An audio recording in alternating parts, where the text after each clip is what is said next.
নৱমানৰ ছাত্ৰ ছাত্ৰীসকল আশা কৰোঁ সকলো ভালে আছা। আজি আমি পৰীক্ষাৰ গল্পটোৰ থাকি যোৱা অংশৰ পৰা বুজাবলৈ লৈছোঁ।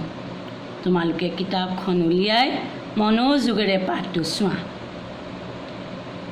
सरदार सुजान सिंह ने इन महानुभावों के आदर सत्कार का बड़ा अच्छा प्रबंध कर दिया था। प्रत्येक मनुष्य अपने जीवन को अपनी बुद्धि के अनुसार अच्छे रूप में दिखाने की कोशिश करता था। मिस्टर 9 बजे दिन तक सुबह करते थे। आजकल वे बगीचे में टहलते उषा के दर्शन करते थे। मिस्टर को हुक्का पीने की लत थी, परंतु आजकल बहुत रात गए किवाड़ बंद करके अंधेरे में सिगरेट पीते थे।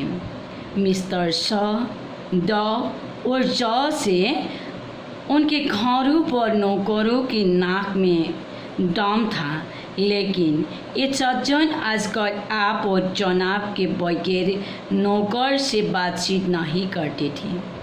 महाशय नास्तिक थे, मगर आजकल उनके धर्मनिष्ठा देखकर पंडित के पुजारी को पदच्युत हो जाने की शंका लगी रहती। मिस्टर लॉ को किताबों से घृणा थी, परंतु आजकल वे बड़े बड़े धर्मग्रंथ खोले पढ़ने में डूबे रहते थे।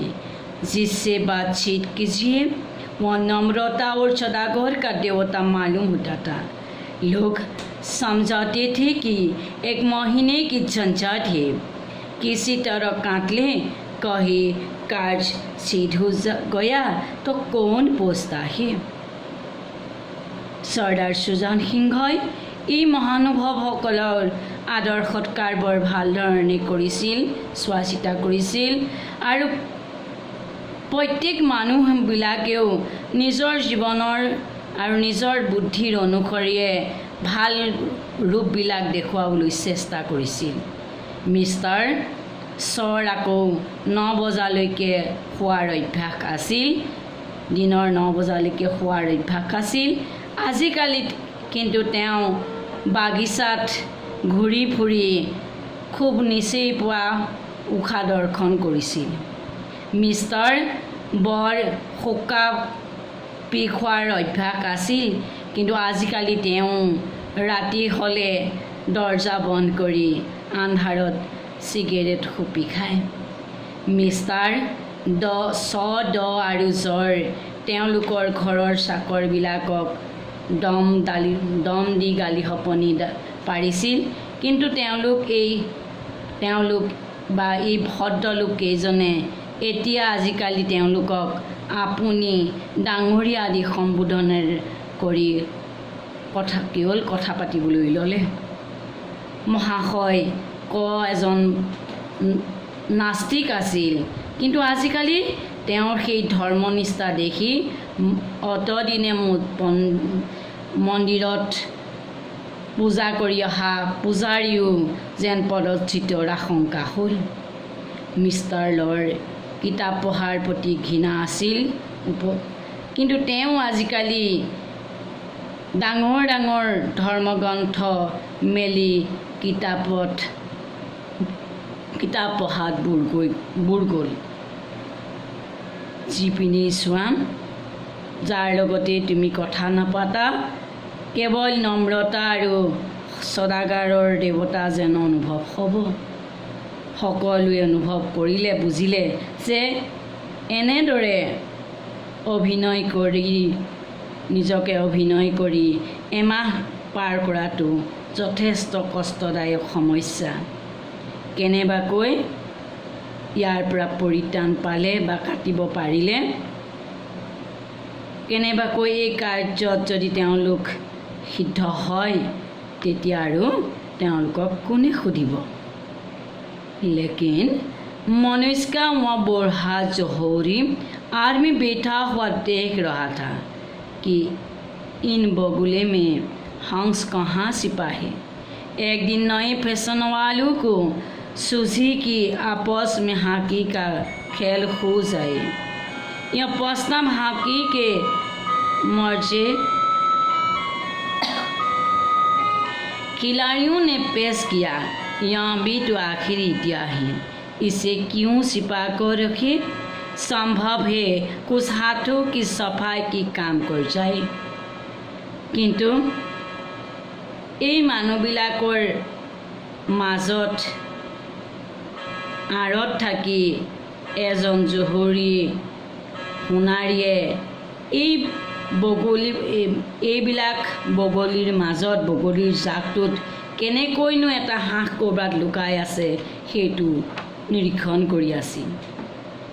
আৰু এদিনাখন এই নতুন ফেশ্বনৱালাসকলে ভাবিলে যে পৰস্পৰৰ মাজত তেওঁলোকে এখন যদি হকী খেল খেলে, এই প্ৰস্তাৱ হকীৰ প্ৰিয় খেলুৱৈসকলৰ পৰাই দাঙি ধৰা হ'ল।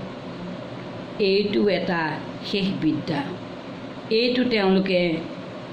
ইয়াক তেওঁলোকে কেনেকৈ লুকুৱাই ৰাখে। সম্ভৱ হ'লে কিছুমান হাতৰ চতুৰালিৰ দ্বাৰাও কাম হ'ব পাৰে। চলিए तय हो गया, कूद बन गए, खेल शुरू हो गया और गेंद किसी दफ्तर के अप्रेंटिस की तरह ठुक्कर खाने लगे। रियासत देवघर में यह खेल बिल्कुल निराला था। खेल बड़े उत्साह से जारी था। धावे के लोग जब गेंद लेकर तेजी से उठते तो ऐसा जान पड़ता था कि कोई लहर बहती चली जाती है, लेकिन दूसरी ओर खिलाड़ी इस बहती हुई लहर को इस तरह को रोक लेते थे मानो लोहे की दीवार हो। तेतियाहले बलक इतिमध्ये हेतु निश्चित हल। इतिमध्ये दल गठन करा हल, खेल आरम्भ हल আৰু বল লৈ কোনো এটা কাৰ্যালয়ৰ নিচিনাকৈ অপ্ৰেণ্টিছৰ নিচিনাকৈ বল ঠুকৰ খাবলৈ ধৰিলে। ৰিয়াসত ৰাজ্যৰ এই খেল সম্পূৰ্ণ নতুন। খেল বৰ উৎসাহপূৰ্ণভাৱে চলি থাকিল। প্ৰথম এটা দলে এটা ভাগে যেতিয়া বলটো লৈ খুব বেগেৰে কোবাই এনেদৰে গ'ল যেন কোনো এক সাগৰৰ ঢৌ নিচিনাকৈ তেওঁলোক আগবাঢ়ি গ'ল। কিন্তু অন্যটো ফালৰ খেলুৱৈসকলেও সেই বাঢ়ি অহা তৰং বা ঢৌক এনেধৰণে বাধা দিবলৈ ধৰিলে যেন লোহাৰৰ বেৰহে দিছে। संध्या तक यहीं धूमधाम रही। लोग पसीने से तर हो गए। खून की गर्मी आँख और चेहरे से झलक रही थी। हाँफते हाँफते बेदम हो गए, लेकिन हार जीत का निर्णय न हो सका। अंधेरा हो गया था। इस मैदान से जरा कोस हटकर एक नाला था। उस पर कोई पुल न था। पथिकों को नाले में से चलकर आना पड़ता था। खेल अभी बंद हुआ था और खिलाड़ी लोग बैठे दम ले रहे थे कि एक किसान अनाज से भरी हुई गाड़ी लिए उस नाले में आया, लेकिन कुछ तो नाले में किशोर था और कुछ सहाय इतनी ऊंची थी कि गाड़ी ऊपर न सह सकती थी। वह कभी बैलों को ललकारता, कभी पहियों को हाथों से धकेलता, लेकिन बोझ अधिक था। गाड़ी फिर खिसक कर नीचे पहुंच जाती। बेचारा इधर उधर निराश उतारता, मगर वहाँ कोई सहायक नजर न आता था। गाड़ी को अकेले छोड़कर वो कहीं जा नहीं सकता था। विपत्ति में फंसा हुआ था।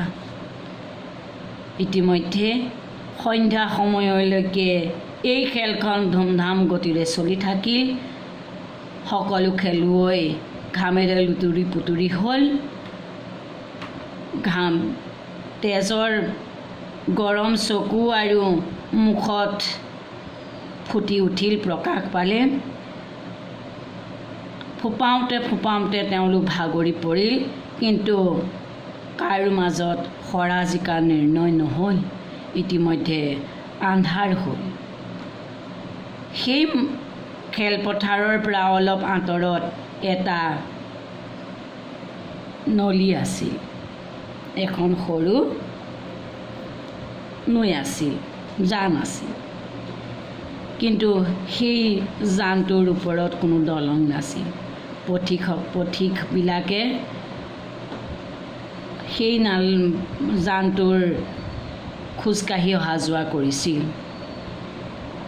ইতিমধ্যে খেলো শেষ হ'ল আৰু খেলুৱৈসকলে বহি পেলাই সেই জানৰ ওচৰত বহিল।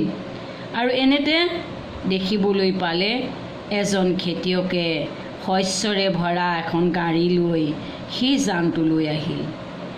কিন্তু সেই জানটোত বোকা বহুত বেছি আছিল। তেওঁ কোনোপধ্যে সেই ওখ জানটোৰ ইটো পাৰলৈ, ওখ পাৰটোলৈ তেওঁ সেই গাড়ীখন উঠাই নিব নোৱাৰে। তেওঁ সেই বলদহালক খেদালে আৰু কেতিয়াবা হাতেৰে চকাবিলাক ঠেলিলে, কিন্তু অত্যাধিক বোজা বেছি হোৱাৰ কাৰণে গাড়ীখন আগ নাবাঢ়ি পিছলি তললৈহে সোমাই আহিল। বেচেৰা খেতিয়কজনে উপায়ন্তৰ হৈ নিৰাশ হৈ ইফালে সিফালে চালে, কিন্তু তেওঁ সহায় কৰা কাকো চকুত নপৰিল। অকলে গাড়ীখন তাত এৰি থৈও তেওঁ ক'তো যাবও নোৱাৰে। বিপদত তেওঁ আবদ্ধ হ'বলগীয়া হ'ল। इसी बीच में खिलाड़ी हाथों में डंडे लिए घूमते सामते उधर से निकले। किसान ने उनकी तरफ सहर्मी हुई आंखों से देखा, परंतु किसी से मदद मांगने का साहस न हुआ। खिलाड़ियों ने भी उसको देखा, मगर बंद आंखों से। उसमें सहानुभूति का नाम न था, लेकिन उसी समूह में एक ऐसा मनुष्य था जिसके हृदय में दया थी और साहस था। आज हॉकी खेलते हुए उसके पैरों में चोट लग गई थी। लंगड़ाता हुआ वो धीरे धीरे चला आता था। अकस्मात उसकी निगाह गाड़ी पर पड़ी, वह ठिठक गया। किसान को देखते ही यह सब बात ज्ञात हो गई। हॉकी स्टिक किनारे पर रख दी, कोट उतार डाला और किसान के पास आकर बोला, मैं तुम्हारी गाड़ी निकाल दूँ। ইয়াৰ মাজতে খেলুৱৈসকলে হাতত মাৰি লৈ নাচি বাগি সেইফাললৈ আহিল। খেতিয়কজনে তেওঁলোকক সহায় কৰাৰ আশাৰে চালে, কিন্তু সহায় বিচাৰিবলৈ সাহস নহ'ল। খেলুৱৈসকলেও ইতিমধ্যে তেওঁক দেখিছে, কিন্তু চকু বন্ধ কৰি দেখিছে, নেদেখা ভাও জুৰিছে। তেওঁলোকৰ মাজত সহানুভূতি বোলা একো বস্তু নাই।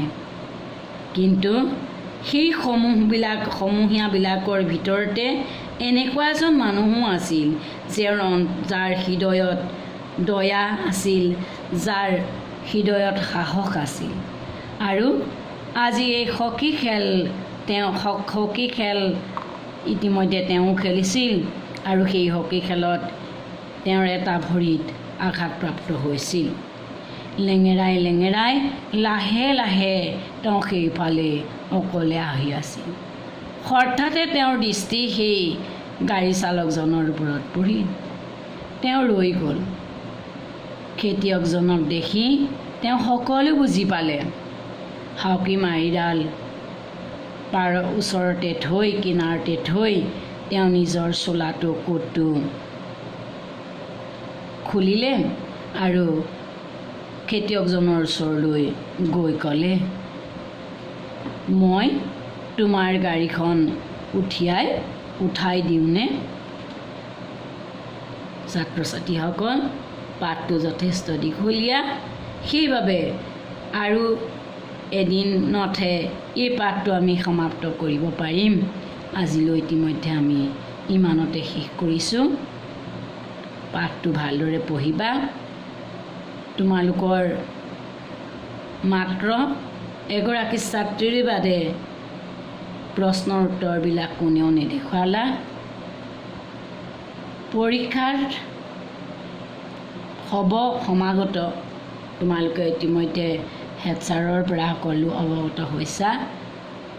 পৰীক্ষাৰ সময়তে তোমালোকৰ আচল স্বৰূপটো ওলাব। এতিয়া মই একো নকওঁ। আজিলৈ সামৰিলোঁ।